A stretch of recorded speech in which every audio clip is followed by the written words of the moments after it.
Watch 1226 on your side, wherever you go.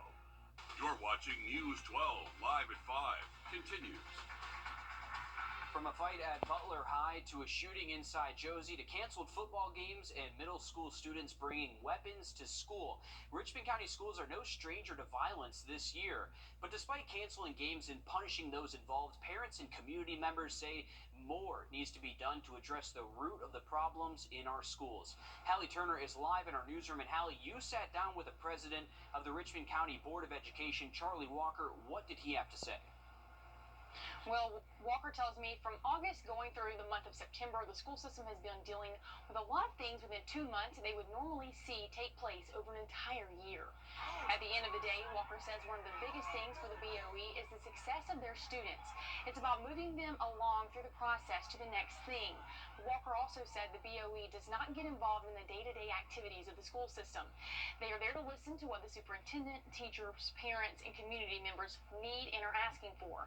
Right now, parents are asking for answers and a safe place to send their child to learn. We ask about some of the recent punishments, like canceling football games, and Walker says the BOE is trying to send a message. Those have risen to the level of we need to go to the nth degree to probably send a better message to.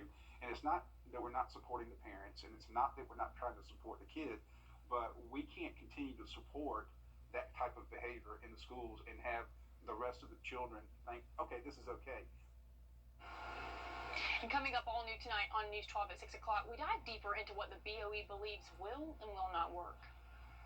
Okay, thanks for keeping us updated on that, Hallie. Certainly something you don't want to see is a lot of these fights continue in the schools, and a lot of people are just taking the brunt of that throughout the school. The band, the cheerleaders, and the football players, everyone's being punished for this type of thing. So it'll be interesting to see where things go and how the school year progresses, but thanks for keeping us updated with that.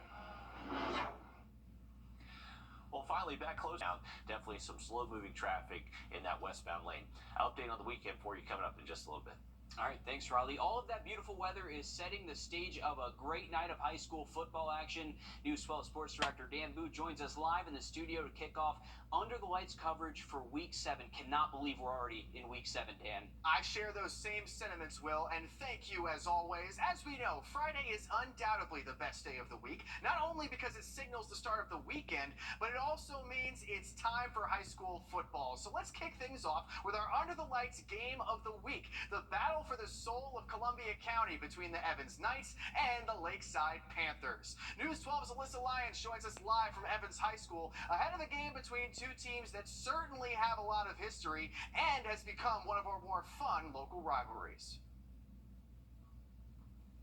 Listen, you two were just talking about the weather. I'm waiting for it to cool down just a little bit because it's way too hot out here right now, while especially all the coaches are getting everything set up. But like you said, Dan, this is the first region matchup for Lakeside, the second for Evans. And as we've been talking, Evans has had a really tough non-region schedule to start the season, and they hope it comes into play just like it did against Grovetown last week. In that game last week against Grovetown, the Knights defense only allowed 6 points. That's what they're going to need to maintain, especially since Lakeside is a second half team. That's when things move from the back burner to the front end. When we saw that, especially last season, when the Panthers beat the Knights by 1, it's up to Evans' defense. That won't happen again. On the flip side, the Panthers are prepared to turn the heat all the way up. I'm looking forward to seeing the guys come out and compete at the highest level possible. They got some very good kids over there. They do some great things, but our kids are fired up. They're ready to go this year. They're always ready to go. They're ready. They're ready. Well, Lakeside just arrived. You can see them coming down the hill right now. This team is really going to need to watch out for the special teams that Evans brings because it keeps them in the game and out of tough situations. We'll see Tyler Wallace hopefully do his magic tonight. But Dan, until then, I'll send things back to you. And thank you, Alyssa. It doesn't matter who's playing for these teams. We know fireworks always happens when the Knights and the Panthers face off, including Lakeside's big come-from-behind victory last year.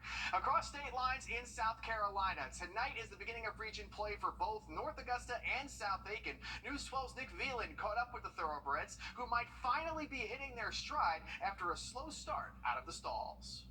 North Augusta and South Aiken is one that can go down to the wire. For South Aiken, they're heating up at the right time. After starting the season 0-5, the Thoroughbreds got a much-needed win over Clinton last week. This comes after Javon Edwards came back from injury and says last week was the first time he's felt 100%.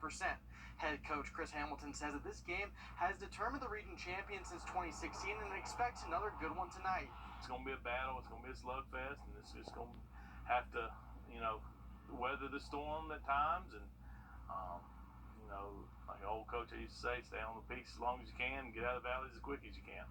And, that's what we'll have to do tonight. And, make good things happen. Expect good things to happen. And coming up all new on News 12 at 6 o'clock, I'll have more on a dynamic duo in South Aiken's backfield and how these two will look to get South Aiken another win tonight. Thank you, Nick. In addition to checking back in with Alyssa covering our game of the week and Nick diving into that fun matchup between North Augusta and South Aiken, we'll be breaking down Cross Creek's game against Harlem when our Under the Lights coverage continues on News 12 at 6 o'clock. All right, looking forward to it, Dan. Thanks for that. Well, esports in Georgia is a growing industry, and schools here in the CSRA are catching on. Not only is the state becoming a hub for gaming, but the Georgia Esports League considers Atlanta the esports capital of the entire country. In 2018, Georgia was one of the first states to certify esports as a varsity sport. Currently, Georgia Esports League includes Super Smash Bros, League of Legends, Madden, and Mario Kart. And here's a live look at a map of certified GHSA esports leagues in the state. In our area, this includes Greenbrier High School, Evans High School, Grovetown High, Harlem High, Jefferson County High, and the Richmond County Tech Career Magnet School. The Greenbriers Wolfpack is currently ranked 36 in the state in Mario Kart. A miracle. That's how one mom describes an experience after her 4 children walked away after a terrifying accident, only complaining about their headaches. Our State House reporter Abby Kasoris shares how their ER doctor says this mom did everything right. Deanna London says her 4 kids, Catherine 13, Mia 10, Abram 7, and Bo 3, complain about their car seats and booster seats. Every day I'm struggling. What are my kids going to eat? When are they going to go to bed? How much screen time do they have? And car seat safety is just another one of those. Last spring, she loaded her kids into a friend's car for a 10-minute drive home. Shortly after saying goodbye, she got a phone call saying they were in an accident. And then I see the car, and it's upside down. It had flipped 4 times. The windows were gone. I could see my son's car seat underneath the car, pinned. Panic set in. She says she stood in disbelief, wondering if she had lost them. She said, they're okay. They're all okay. They're all safe. When I saw them, they all jumped up and came running to me, but you saw that moment where their face changed and they all just broke down crying. The kids were taken to Scottish Rite Hospital in Atlanta. One of their doctors, Sarah Lazarus, says some of her patients have lost limbs or had serious brain damage. We really do see a significant difference with children who have been appropriately restrained versus children who are unrestrained or not appropriately restrained. The Londons were following the law. Georgia law requires car seats and booster seats for children up to the age of 8. That's because research shows that car seats can reduce fatalities by 71% with infants and 54% with toddlers. London made the decision that night they were going to share their story. They're alive because we made good choices. In Atlanta, I'm Abby Kasoris. All right, thanks for that, Abby. Tens of thousands of dollars from 2 high school theater programs allegedly stolen by a ticketing company. Just ahead, the fight to get that money back in the hands of the kids who earned it. Riley? And temperatures finally a little bit warmer this afternoon, and those warmer temps will continue into the weekend. We'll have a full look at it just after the break. Time and temp. The region through this weekend. As we move past the weekend outlook, take a look at next week. We actually get some cooler mornings back down to the upper 50s Monday through Friday morning, and then afternoons look to stay steady in the low 80s. Not much rain in our 7-day forecast. We're going to see a lot of sunshine over the next 7 days. Looks like rain could be possible, though, by next Friday. Thanks, Riley. 2 Atlanta high school theater programs say they've been scammed out of tens of thousands of dollars, and they say this is thanks to their online ticket vendor, Brown Paper Tickets. Patrick Quinn shows us what they're doing to get that money back tonight. Welcome to From Legally Blonde the musical, North Atlanta High School brought in more than $13,000 in ticket sales, but the theater program has not received a dime of that revenue. I'd like them to feel the pain of what they've caused these students. Kristen Childers has been on the hunt to get that money back for North Atlanta High School and for Sutton Middle School after their performance of Beauty and the Beast. This is an account journal. Childers said Brown Paper Tickets, the ticket vendor, owes these two schools $24,030. Both schools were selling tickets as they had done traditionally, using this company that they thought they could rely on, and unfortunately, just got abused by the company. And these two Atlanta schools are certainly not alone. Based on media reports, Brown Paper Tickets has failed to pay back artists, ticket holders, and event organizers in Philadelphia, Madison, Wisconsin, San Francisco, Chicago, and in Washington State. After receiving more than 1,200 complaints, the Attorney General sued this Seattle-based company, demanding Brown Paper Tickets pay up more than $9 million. I called them. Thank you for calling Brown Paper Tickets. There were no help over the phone. For assistance, please refer to our help center or contact us via email. I emailed but got no response.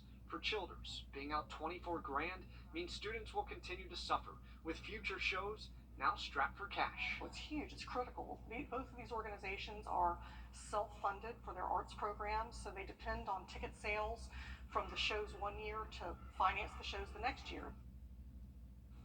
In the meantime, the schools are using a different ticket selling platform. Official complaints have been filed with the Better Business Bureau and the Attorney General's office in Georgia.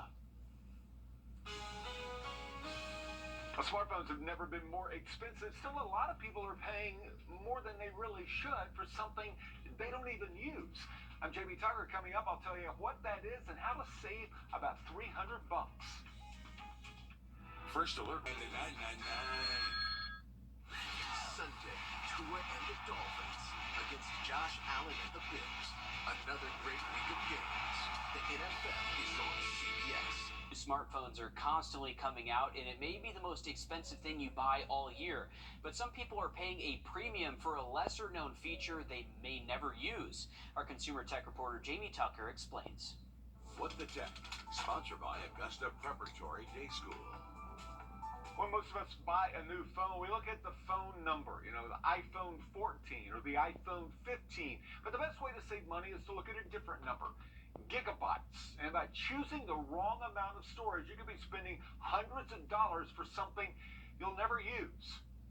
For example, a 128 gigabyte iPhone 15 is $800, 256 gigs is $100 more, and 512 gigs is $1,100. So how do you know how much storage you need? Do you record 4K video, take photos in the RAW format, play a lot of video games? You still may not need to upgrade storage. I've had this 256 gigabyte iPhone 14 Pro for a year. I shoot a lot of video and download a lot of apps for our App of the Day segment. Despite all that, the phone is still a good 60 gigabytes under the 256 gigs I paid for. If you stream music, video, use the cloud for photos, and don't have a handful of video games, you don't need to upgrade storage. A phone with 128 gigabytes can store an hour of 4K video, 1,000 songs, 100 apps, 20 movies, and 900 photos. Another reason not to pay for too much storage is when you go to trade in that phone, the phone companies don't take into account how much storage space is on it. So a 1 terabyte phone is going to have the same trade-in value as one with 128 gigabytes. You wouldn't rent a storage facility at crosstown if you didn't have something to put in it, so don't pay for storage that you don't need. That's What the Tech. I'm Jamie Tucker. And you can save storage space by downloading photos and videos to a computer and deleting them from your phone as well. Also, streaming music on Spotify or Apple doesn't require any storage space. Well, do you play with Legos, or do you still play with Legos? Well, there are plenty of people who do, and their building skills are truly amazing. I was never good at Legos. I just was good at Lincoln Logs because it was a lot easier. But this weekend is a CSRA BrickCon at the Columbia County Library. There will be a Lego display made by local artists, as well as Lego trivia, movies, and building stations. You can also buy Legos here if you feel inspired. Tomorrow the event will run from 10 a.m. through 5, and Sunday it'll go from noon through 5. Riley, were you big on Legos or no?